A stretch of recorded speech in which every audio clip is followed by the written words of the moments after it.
If you haven't seen the first mystery box video, just a quick rundown. I got a misprint P2, Exosoft Link, misprint PD in this ugly yellow color, S-Line DD3. And then for our 3 stones, of course, we had the S-Line PD2, which is the Sky Stone, Lux Vapor FD1, Rage Stone. And then last but not least, our Flex 1 C-Line Tactic, aka the Crown Stone, aka Mr. Gymnastics. The new mystery box I got has some pretty sweet discs. We have a C-Line Method. This thing's pretty sexy. The Shadow Stone, a misprint KC White Horizon FD1.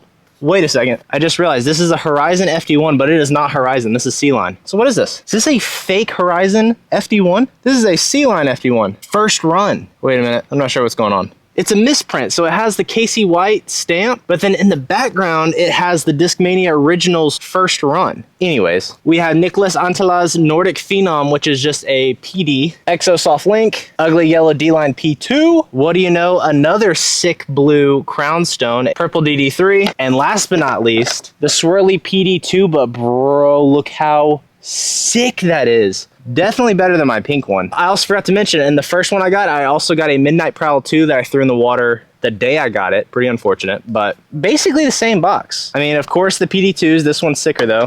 Both got the same exact DD3. C-Line Tactic, D-Line P2, Exosoft Link. Both got a PD, but this is like a Signature Series one, so a little bit cooler. And then instead of the Lux Vapor FD1, I got the Shadow Stone, so. And then this little mystery guy. I don't know though, we're gonna play 9 holes. We're doing the gold layout this time. Definitely the most tough layout we have here in Russellville, and we're gonna jump right into it. Starting off on the hardest hole today, 850 feet, par 4, that thing is way down there. I'm only throwing the new stuff, by the way, so we'll start the day with this sexy Sky Stone, the Swirly PD2. Just wanted to hit this thing on some Anheuser and hopefully have it come back in bounds. And it did just that. Oh my gosh.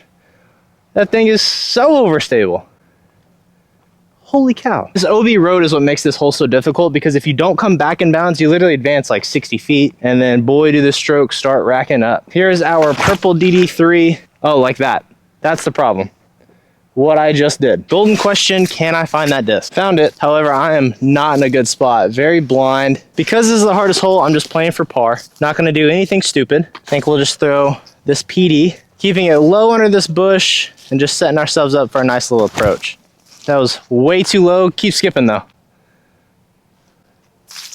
I think I got away with that one. The overstable shot out over the road was definitely a play, but like I said, I do not want to start off with a bogey. Putting with the P2, we'll go Link. Right at it. I've been having a problem with these standstill shots throwing nose up. Really gonna work on just kind of keeping it basket height with that nose angled down.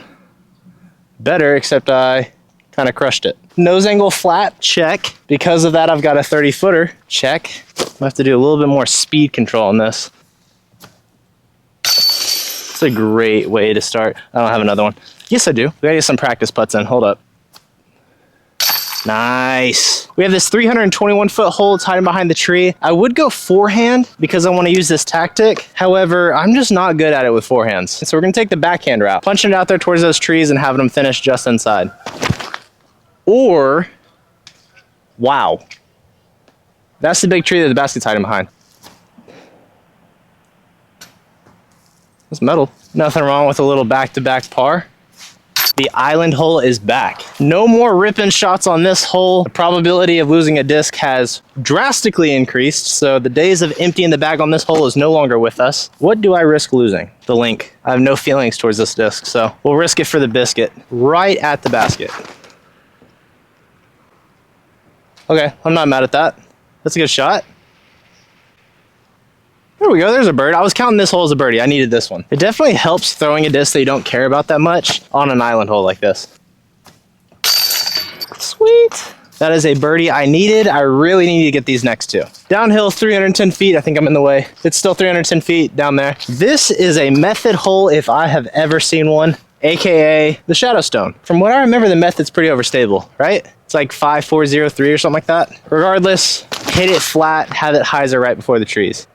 Right before the trees, big skip. Oh, that was a huge skip. That's parked, right? Probably 25 feet past the basket. I think I skipped 25 feet before the basket. It's a blind shot. I don't know if it really skipped that far, but it sure seemed like it. This is about 20 feet. I'm capping at 25. Bro, I'm going dummy with these P2s right now. I mean, when you putting like that, you might as well keep going. On to the mini of par 4s today, 663 feet. We're gonna redeem ourselves with this DD3. I threw it out of bounds, almost lost it. Time for some redemption. Oh, that was low and screaming. Dude, I think that one is more overstable than the other one I got. This is the one that I got out of the first box. You guys tell me, is it more understable? Like I said, what I see and what you guys see, two totally different things. Obviously, we're taking the first DD3. This is like a prime landing zone. We're past the Mando. We got a straight shot, forehand, backhand, all that good stuff. What do I want to throw though? We'll go tactic again. I threw a bad shot with it. This hole's all about redemption. Low and out wide, playing a little skip shot back to the basket. Oh, I'm testing that ceiling. I tested it. Dang, I just can't throw the tactic. I wanted to go link, but I've been throwing this thing a lot already. Should have went with my gut. Dang, did I crush that too? Still better than the tactic. Definitely should have gone with my gut and just thrown the link, but I was just trying to redeem myself. That's 2 bad shots. I'm planning on doing a giveaway with that disc, by the way, since I have 2 of them. I'm not sure when, maybe at our 10,000 subscriber mark, so you guys make sure you're subscribed. Another circle 2 for the day. From here on out, I will be playing with my gut.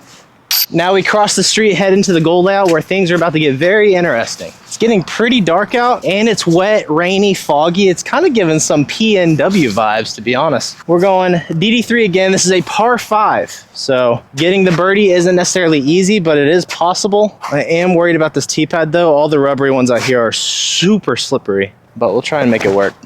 Kind of slipped. Just kick me in the fairway. It's not the end of the world, but that's not a good shot. Like many of my shots in the gold layout, this is gonna go really good or really bad. I need to get as much distance as I can to get the birdie, so I'm gonna try and go forehand roller and then just hope I squeeze in between one of these trees. Kind of. Turn to the left though. Okay, well, 1, that's gonna be pretty hard to find. 2, I got the distance, but I think it's gonna cut off to the right. Good news, I found my disc. Bad news, I'm pinched by this tree so bad. Forehand is an option, backhand pending. All right, here's a rule that I like to go by. They're both gonna be sketchy shots, but which one can I guarantee more distance? And that is going to be with the forehand. So we can go here. I can definitely get more distance going this way. Okay, well, that's gonna be backdoor. And what I mean by that is it was more open this way, but if I went patent pending, I'm bringing this tree into play, and if I hit it, that's really gonna screw me over. Let's see what would have happened though. Okay, well, same shot basically. So there's actually a gap through the woods, and that's what I was trying to take, but I ended up going backdoor. Still have an edge of circle 1 putt. Probably not the edge, more like 45. Commit, putt through the chains. Ah! I mean, with 3 bad shots, I cannot be too upset at a par. But I mean, this is like the easiest birdie to get out of the next holes that we're about to play, so yikes. I'm gonna be that guy, and I'm just gonna tee off to the left of the tee pad. It's way too slippery. I can't risk another horrible shot. Isn't this giving some I mean, the trees suck here compared to the Northwest, but I mean, I'm not dumb, right? You can see that? I'm gonna throw this. I'm gonna get aggressive. Throw one of those poke and hope style shots with, I mean, I'm pretty confident that this is an FD1. Anyways, stop stressing about it. Here we go, poke and hope. All right, I'm hoping. I'm hoping. I think we're down there. So one of the plays is to tee off from there, dead straight down this alley, land here as a layup, and then you attack on your second shot. Or you do what I do and play the big turnover shot to get up on top of the shelf where you have at least eyesight's on the basket. You can barely see it. It's where that leaning tree's at. The issue is you can see the basket, but there's so many trees that where there's not really a line. Here we go again, 3rd time's the charm. I'm gonna go with the tactic, and I'm just gonna kind of go right at it, but just have a soft turn the whole way. Just like that, actually. We did it! And I will say the link was in the back of my mind, but I suck with standstill straight shots. But we might as well practice. Not bad. Getting the nose angle down. There we go. Finally got some redemption with this disc. I don't even care if I miss the putt. I'm just glad I threw a good shot with it. I'm not gonna miss the putt, but I'm just saying I wouldn't care. Thought that slipped out the back. Teed off on the box, got a par. Teed off next to the box, got a birdie. I think I'm gonna keep teeing off next to the box. Hole 17, par 4, 751 feet. I'm going inside of this big tree and really hugging the wood line in order to have the best chance of getting a birdie. What have we not thrown yet? I haven't thrown the PD. but I think the FD1's a better shot. I'll throw both and we'll just compare it to the FD1. That's exactly what I wanted to do. Sweet. All right. I think the FD1 would have been better though, because I can kind of get some flip up and carry. We'll just see which one of these go farther. Like that. Well, probably only went like 20 feet farther. Not even. It only went like 12 feet farther. Okay, here's the play. I'm trying to go straight down that gap right at that little sign. I need to almost hit it and then skip to the right. If I go early, I'm screwed. I think I'm gonna go DD3 instead, because that PD2 is so beefy that I'd rather get distance rather than finishing. So stand still because we got some very awkward footing on this wet hill. Ah. I was lacking in the height department. The basket, if you go early, you can see the mess of trees that you end up at. But even though I shanked my DD3 shot, I still have somewhat of a look. I can see the blue whisker, so I'm just outside C2, looking at about a 70-footer uphill. Oh, bro, that stick almost went right up my hoo-hoo. All right, here we go. Buckets. So short. I need to start playing this gold layout more often because it is so tough and it will make me better. Final hole, par 3, 420 feet. Basically, the only way I can get this hole is by either throwing a roller to C1 or a backhand turnover shot and hitting a crazy circle 2-putt. But we'll go FD1. That DD3 is going to try to fight out of it, but this FD1 might actually hold the line. So can I get it 420 feet? Probably not, but we might as well grip it and rip it. Nope, not enough. Not enough. About 120 feet out, not the best tee shot, not gonna lie. But we will try to end this on a banger. Link right at the basket, not leaving it short and keeping the nose angled down. Dang it. Hold on. We cannot end it like that. One more. Hold up. I kept meaning to throw the MD3, that's what it was.